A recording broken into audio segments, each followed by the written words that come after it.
Hi, I'm Andy Bird. I'm the former CEO of Pearson PLC, the world's largest learning company, and ex-chairman of Walt Disney International. I'm coming to you from Los Angeles, but I am a proud Mancunian, and that is where I met you, Tony. Absolutely. Well, my brand is adopted Yank, always a Manc. Exactly, that's a good line. It's a It's good so line. funny because we reconnected at Piccadilly Radio reunion. One thing you forgot to mention in there, sir, was you're a CBE. And I have to tell this story myself, right? Go on. Because we met after a long, long time. Obviously, we go back 40 years, and we'd had a couple of beers. It was a great time. I remember, we're taking pictures and all that. I mean, a whole bunch of people that without reunion would never have met again. And then oh great Andy, blah blah blah. So I get an Uber to go home, and I thought, God, Andy did really well. He went to go on Virgin. So I kind of sit there, in the back of the cab, and I pull out this thing, and it says Andy Bird, CBE Chairman, Walt Disney International. Oh, the boy done good. I was very fortunate, and I was really honored. I mean, it was a big surprise, and I was the best bit was I was born in Warrington, lived in Yeah, Macclesfield, and I was able to take my mum, who's now 86, down to Buckingham Palace and brilliant. For receive your the award CBE. from the Queen. Yeah, so Her Majesty the Queen gave me the award, Well, that's and closest it was thing to knighthood. amazing for my mum. That's the closest thing to Uh, knighthood, isn't it?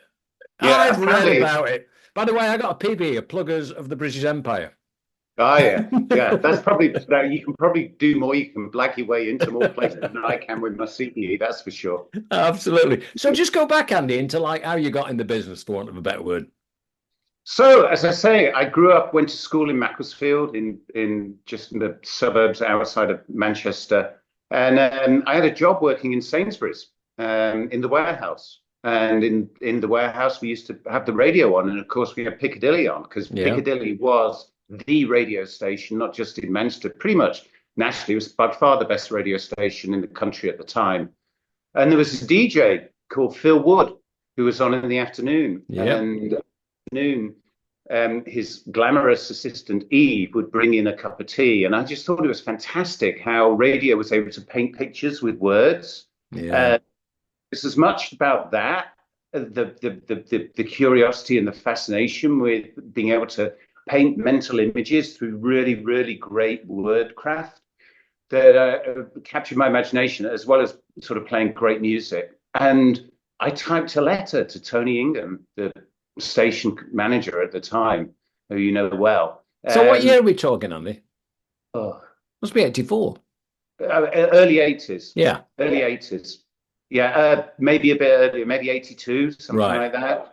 Something like that. And I tell my kids, I've got two boys and they're now 28 and 30, both in the music industry, interestingly. Oh, really? Oh, of course, Yeah, yeah. Charlie. Yeah, yeah. What am I talking Yeah, about? yeah. He does all the music licensing for Twitch, and Toby is Excellent. a proper DJ and producer and artist manager, both in New York. Anyway, and I tell them how much friction there was in the process about having to type a letter, post it, wait, have someone read it, reply. Anyway, Tony invited us in and said, look, we can't pay you any money, but we've got this new DJ joining from Radio Luxembourg called Timmy Mallet, because Gary Davis had left to go to Radio 1, and I think Timmy had come in to replace Gary Davis. And we need someone to answer his phones. Would you like to do that a few nights a week? And that was it. I was like, yeah. And that's how my career or whatever, I just fell in love with Yeah. radio. I fell in love with music. Music's played an enormous part of my life. I changed universities. So I did that. I sort of did school, Sainsbury's, Piccadilly. And then it was a brilliant time because it coincided around that time, of course, when the Hacienda opened. Oh, God, yeah. And Timmy's show was, I think, 7 to 10 p.m. And I'm sure we can get into that because there was some crazy times. And I learned so much from Timmy himself, about how much preparation goes into what it seems like a spontaneous show. But we do the show. I'd go into Chinatown behind Piccadilly Gardens and grab a bite to eat, and then go down the Hacienda. And I was probably down the Hacienda, I don't know, 5, 6 nights a week. And sometimes there's like 10 people in there. And then another night, it's the undertones, and there's a power cut, and they played their entire set acoustically. Oh And then wow. another night, it's Grandmaster Flash and the Yeah. Furious Five. And then another night it's the Smiths, and another night it's New York, etc. I mean, Hacienda is legendary, of course. You still got to And work on time. I did, yeah. I didn't sleep much. I didn't sleep much, but that was it. And my heart was set. I didn't know what I wanted to do, but I wanted to work at that point just in the music industry and in radio. Yeah. I changed my university. I was going to go, I think, to Leeds at Sheffield. I did English, language and literature. And I ended up going to Newcastle University solely because Channel 4 had started a show called The Tube. Oh yeah. And I wanted to go and see, and I ended up actually producing a radio show for Jules Holland for Piccadilly. Wow, brilliant. Yeah, yeah. Jules did I don't know, it was only like 10 or 12 weeks, and I'd go down on the train to Jules's house, and it was old sort of quarter-inch tape, and we'd sit down there. Sorry, so you didn't work for the Tube then? I was there pretty much in the audience all the time. They had a spin-off. There's a guy called Chris Cowie who was a researcher. I'm going to get Chris on the program. We had Malcolm on there. Malcolm's been on the, yeah. And I did bits and bobs, but mainly it was just like Fridays going down there, seeing all these new bands. It was just an amazing format, and I was really fortunate. And then when I graduated, I was only ever going to get a 2-2. I went and worked at Pick. £6,000 a year I earned as a producer. I did that for 6 months, then moved down to London. Yeah, yeah, it's great because from what you're saying, Andy, it's I obviously I knew when you were at Pick and everything, but it's that curiosity, isn't it, that you wanted to learn about this and learn about that. The fact that's driven by just being basically a fan and thinking if you can get in. I mean, my story is kind of a little similar in as much as I saw a job advertising the Manchester Evening News, which should have been in Music Week. It was put in accidentally for selling records for £25 a week at the back of a van, folk and jazz. And I was buying Led Zeppelin records and Pink Floyd. I didn't know nothing about it. But I thought, I don't have a job in the music business. If I don't get it, I still won't have a job in the music business. Nothing ventured, nothing gained. There's no qualifications, are there? No, and that's what I say to people. And we'll probably get onto my later career. And I've been really fortunate to have, Don't use that word. Well, no, I have. I work hard. I work bloody hard, but you earn your own luck. Was fortunate, and I took some risks along the way. But when people say, "So, what's the one thing?" I go, curiosity. Yeah. It was curiosity in that warehouse in Sainsbury's and Macclesfield, and then acting on your curiosity. Writing a letter. And I always look for that when I interview people. Actually, when I interview people, I just, part of it doesn't matter what role they're going for. It'd be like, tell me a story. Yeah, tell me a story. And you learn so much about an individual's character, their curiosity, whatever it happens to be. And I think, there's technical skills you learn along the way, but curiosity is an amazing art that we have, asset that we have. And the fact that, I say to so many people, act on it. Act upon your curiosity. You've got nothing to lose. Love that advice, man. I did all right from it. Yeah, anyway. No, fantastic. No, I love it. It's great to hear, after all these years, especially, like how it kind of, I know where it ended up because I had your card, but I knew, you'd gone into Pick. And also the people, you mentioned Timmy Mallett, but of course we're going on to Chris Evans now, aren't we, as well? Yeah, so one of the things, Timmy, you've got to put this into context. Piccadilly was the biggest radio station in the country. So all the artists would come to Pick and go on to, Timmy could break artists, his show, pop artists. And it coincided with the Renaissance, as it was, sort of post-punk into pop music. Duran Duran, Spandau Ballet, Wham, the Manchester bands coming around, the Liverpool bands, Black, It's Wonderful Life's one of my favorite songs. And they would come on and we'd do amazing things. We'd go to the Apollo Theatre and go backstage before all these artists were going to go and play live. And in the summer, Timmy had this great idea of trying to take the radio's experience to the listener. And so he came up with the idea of Fun Day Sundays, which Mm. was literally getting a double-decker bus and driving it to a local park in the region and doing the radio show live from there and bringing pop acts along. And so, you couldn't do it today. You had these, acts that were on top of the pops, big music acts, and they were turning up at Heaton Park, or wherever. And we did one in Warrington, and there was this kid followed us back to Piccadilly, and he said he worked in hospital radio and wanted to do an interview with Timmy, and it soon became apparent he didn't know how to work the tape recorder.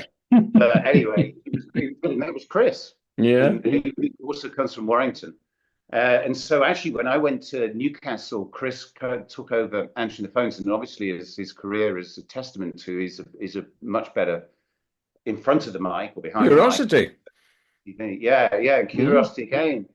And so that's where I met Chris, and I can remember, overnight it was you weren't allowed to play published music. You had non-needle time. Non-needle time, yeah. And there was a student called Howard Jones at Manchester University, and he'd come in and play the piano, Simply Red, Mick Hucknall.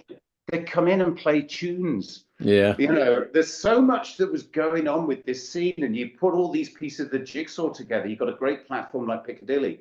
You've got the Hacienda that's just inspiring so much eclectic music. Then you've got this creativity and the bosses, Tony, Colin Walters, Timmy himself, then Simon Cole, who became station manager, giving us the freedom. That's exactly what I was going to say. Exactly. Yeah, I ended up, after university, I was producing The Breakfast Show, Tim Grundy, amongst others. I was fortunate enough to produce Becky One, Mike Sweeney. There's another guy. On The Breakfast Show, we used to play, it's all vinyl. Yeah. And we'd play our 45s at 47. We used to play the records faster. I love it. Because it had more punch. Yeah. It just sounded more exciting, and the listener didn't know quite why, but it was because we kind of we turned the speed up on the Technics decks. And then, we used to get the chart show from London, from Capital, and technology then, you only had an ISDN line, if you can imagine. And the technology only allowed the music to come up the ISDN line in mono. But we were an FM station. So I'd sit there on a Sunday. I used to do technical operations where you'd sit and run the desk and play the ads in and do all of that sort of stuff and play cart machines. And Kid Jensen was the DJ, and he'd say, at number 8, it's Wham or whatever, Duran Duran or whoever. And I'd go to the record rack and find the record, put it on, cue it up, crossfade it and mix it. And that's how I taught myself how to DJ vinyl. Brilliant. So that the listener for Pick heard the song in stereo, not in mono. And it was just great times being allowed what you mentioned there, Andy, though, it's Piccadilly kind of was outside the box, taking chances like that. I mean, my little story, I was, as you know, I worked on the other side, I was promotion, I was bringing the records in. Mark Radcliffe was living with me, right? And I picked up the phone one day, and it was Johnny Beerling from Radio 1, offering him a job to produce Saturday Live. And I was very happy for him, but I was very sad losing a friend. So going to the Piccadilly Radio, just doing my job, bringing the latest records, trying to get them on the playlist. And I look at the schedule, and Radcliffe's off. He had a program called Cures for Insomnia. And he was playing like everything, Joy Division, Echo and the Bunnymen, all those emerging talents, Yeah. And I look at it. So it's like this. I bang on Tony's door, And he goes, and I go, what the fuck? And he goes, what's up, Tone? And he says, come in. I said, Tony. And then I started reeling off everything from Graham Nash through to, Freddie and the Dreamers, Simply Red, Oasis, Stone Roses, Happy Mondays, blah, blah, blah. I live here and I work here, right? This is a 24-hour a day, 7-day a week, 365 day a year radio station. Can you not find 3 hours a week to play up and coming decent bands? So he looks at me and he says, why don't you do it? I said, right, I will do it. I swear to God, you know the presenter room. I walk out there, Annie, I'm clenching my fist. I think, I don't believe this. I've never done a mobile disco, a wedding, or a bar mitzvah in my life. I'm broadcasting on the biggest station outside of London. I mean, it's a great story in itself. But my It's first three fantastic. programs, right? Tony Wilson brought like new order in. They'd never been in the station. Sunday afternoon, he's rolling joints in in the big studio, and he's interviewing. That's my first show. My second show, who I was working with, Frankie Goes to Hollywood, the biggest band of the time. My third show was U2. They all thought it was hilarious. I was on the radio. My first links, my name's Tony Michaelides. I'm not changing it to Zorba for the sake of jingles. You won't hear me. You won't see me in the local HMV shop. I won't be judging my sweat T-shirt competition. I don't give a toss about the record you fell in love to. But I will be sharing my record collection. So 12 and a half years, I just rolled with it. I loved it. Yeah. It was fantastic. I was a bit, wasn't it called like the show with no name or something? The last radio program. Well, Tony the Greek, which was like, I didn't invent that. Kid Creole and the Coconuts. I was working with him, and Kid Creole, he couldn't pronounce my surname, and he had a nickname for anybody. He had a girl he was going out with in Poynton. She was Tracy Transport, right? Brilliant. And I became Tony the Greek through him. And it's so weird now. People remember me on Facebook. Oh, I love the last radio program, It's I was like, how punk radio came out of the pubs in London. Anybody could get on a stage and do it. But I really admire Tony Ingham in the same way that, he let you loose. And he can't, those guys are risking their jobs. Oh, they were fantastic. By the way, I can remember you took us to Liverpool to see Frankie play live. Oh, yeah. Really, I can remember that vividly. You say, you've got to come and see this band. They're going to be massive. And then they came on, they did the Tube. That's right, yeah. And they played the original version of Relax. And Trevor Horn phoned up Malcolm Gary and said, who was that band? Oh, is that how it happened? And that's how it happened, because Frankie they did a thing with Frankie on the chat. I think it's on YouTube. You can find it.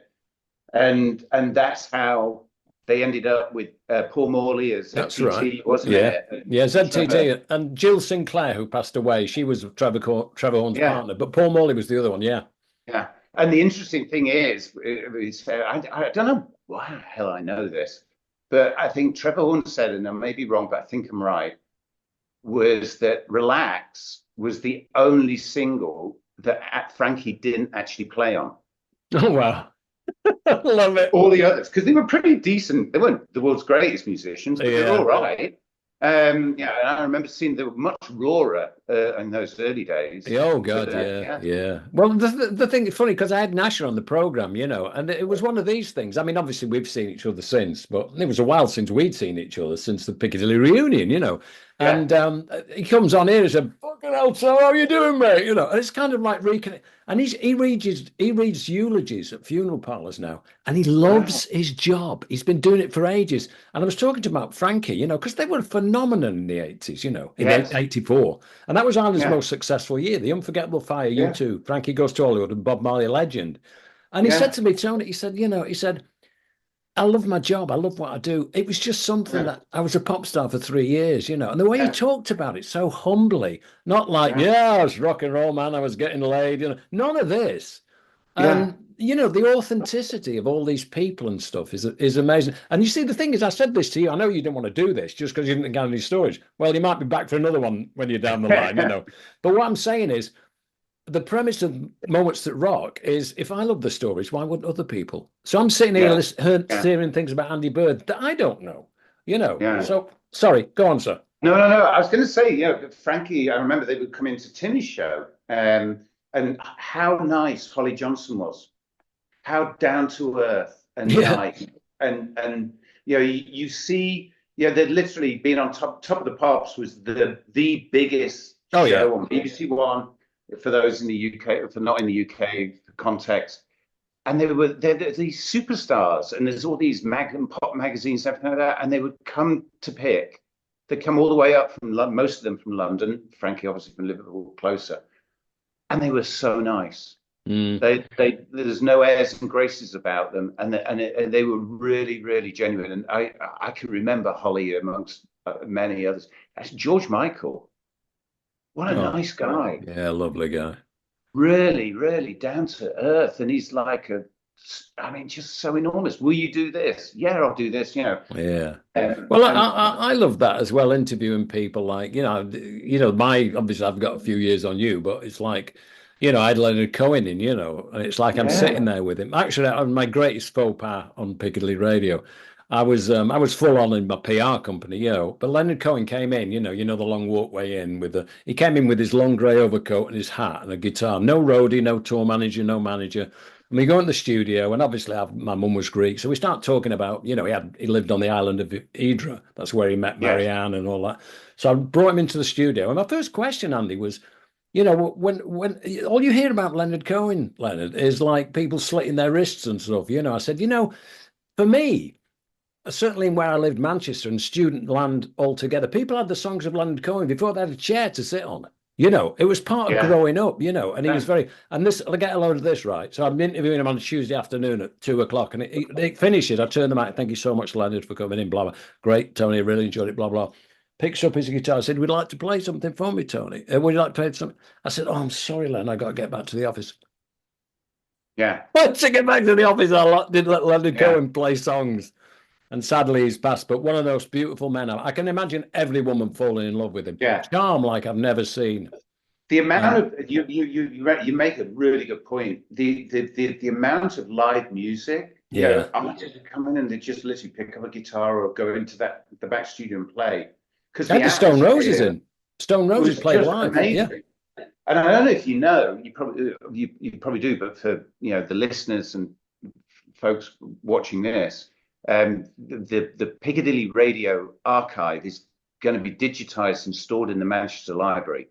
I just saw that. Yeah, they decided And that I don't know when it's reunion. going to happen, but it's going because it's a cultural piece of Manchester's history. Does that involve like sessions and stuff? I believe so. Because I thought the BBC had the archives, but a lot of the commercial stations didn't keep the catalog. Because I lost a load of things. I'd love to hear my Leonard. A load of the engineers and others kept those quarter-inch tapes, and there's a lot of had to do the off-air recordings for the government licensing thing. I don't know. Actually, Tony and Brian Beach are the ones that have been spearheading it. Yeah, with the book and everything. I heard that they got the money, or they got a grant to digitize the archives. Well, I saw that because with the reunion, there's the thread where they send back and forth and stuff. So there is that thing. But the funny thing is, which Tony mentioned at the event just back in March, was they only recently just registered piccadillyradio.co.uk. They didn't have it. Yeah. Which, by the way, if you're interested in what the hell we're talking about, you should go visit. And there's some really good archive footage up there. And, oh, really? Oh, I'll do that. Yeah. Pete Baker does a little intro. So if anyone is interested in like, what the hell are these two guys talking about? It was a game changer. Piccadilly Radio fitted perfectly into Manchester because obviously being part of the Manchester music scene. I mean, I had people writing articles on me in the evening news and stuff, kind of like championing what you were doing and supporting and stuff.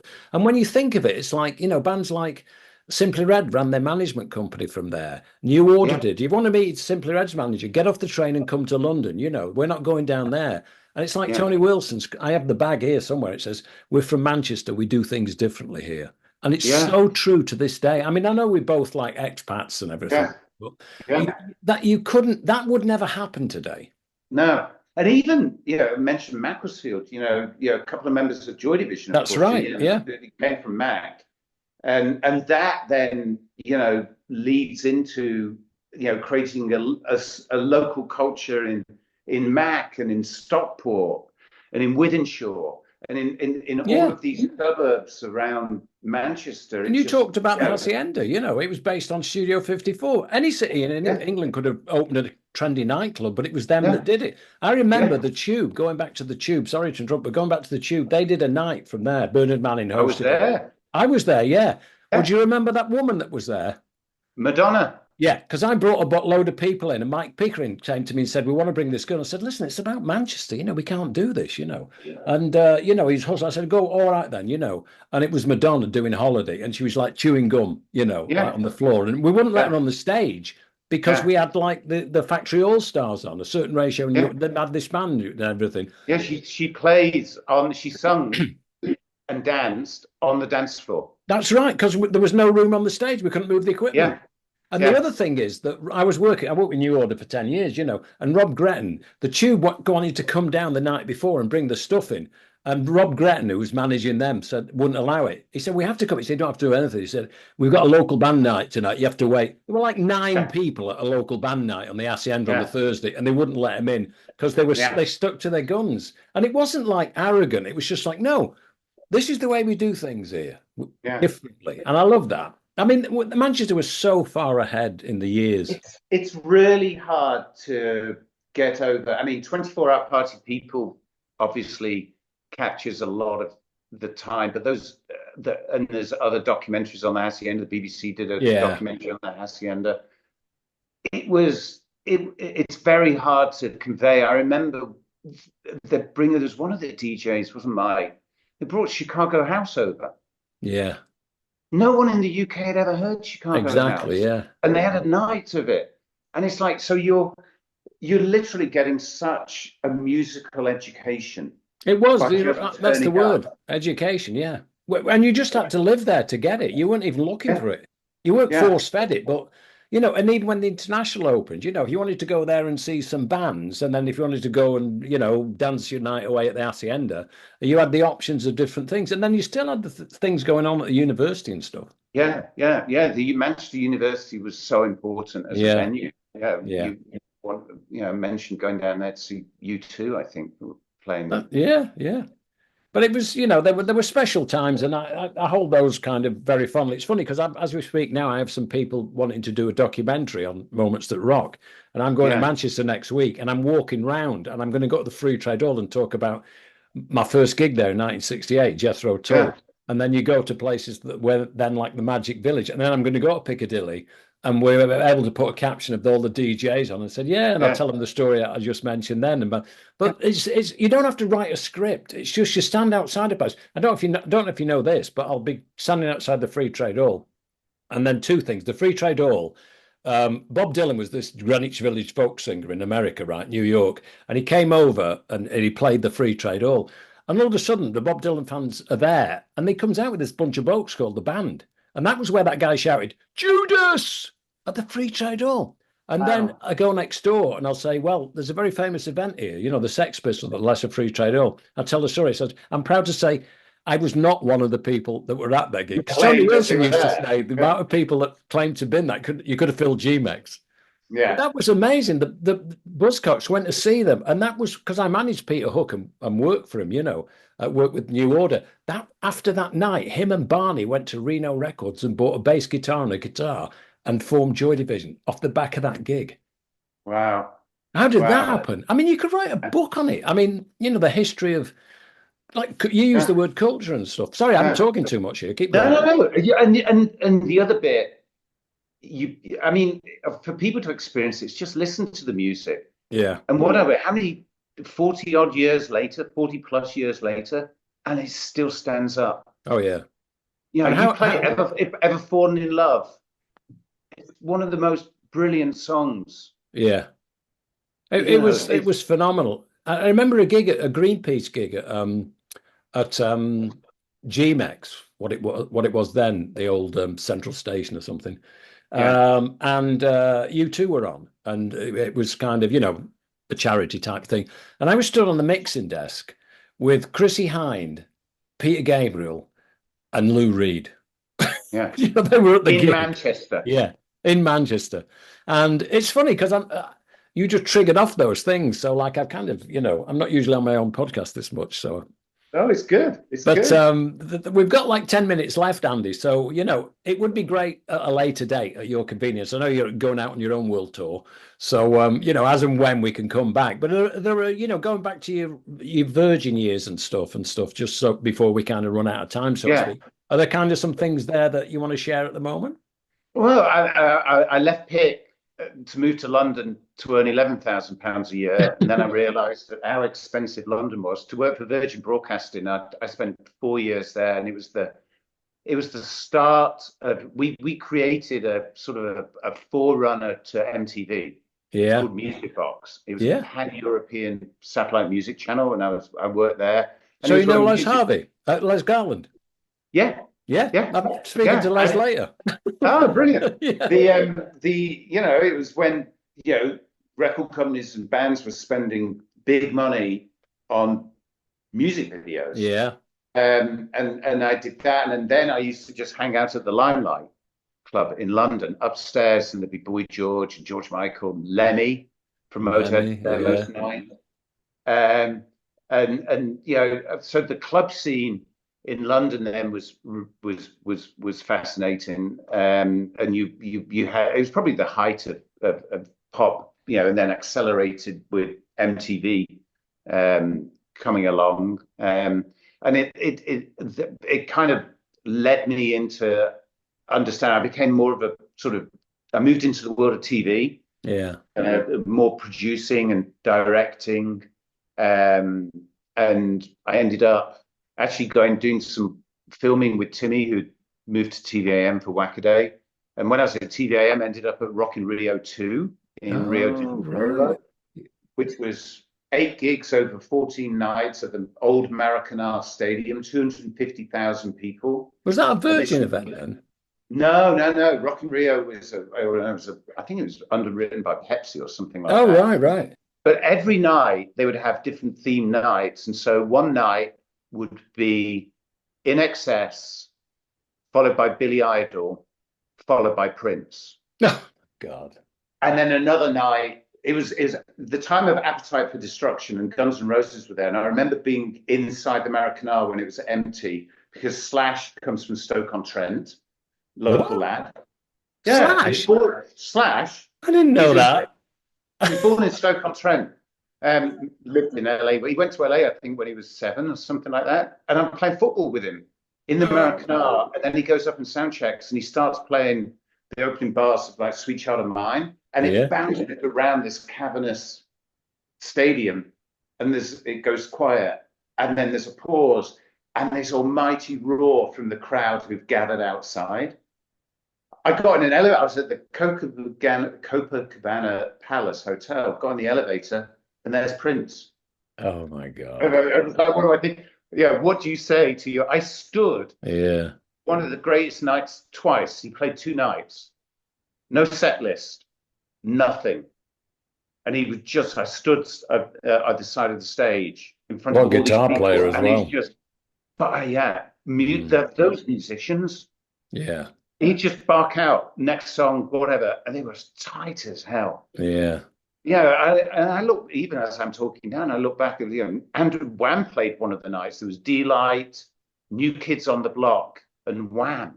It was one of the other sort of, every night was 3 bands play football on Copacabana Beach with Andrew Ridgeley, going with the Stone Roses. The Happy Mondays. Yeah. Going with the Happy Mondays to Ronnie Biggs's house in Rio de Janeiro to have a barbecue one afternoon. Oh God. Isn't it good though when you go back into your own back catalogue and the storytelling type of thing? Like, oh man, where's that been stored in well, my memory? the thing is with this, Andy, it's kind of, we all get older, and it's like, and I always say this about myself, because I sit here now, I've moved out of Florida, I'm in Maryland, I've got this forest and deer behind me, and I gaze out the window. And for me personally, I don't really think the gratitude sets in until the roller coaster ends.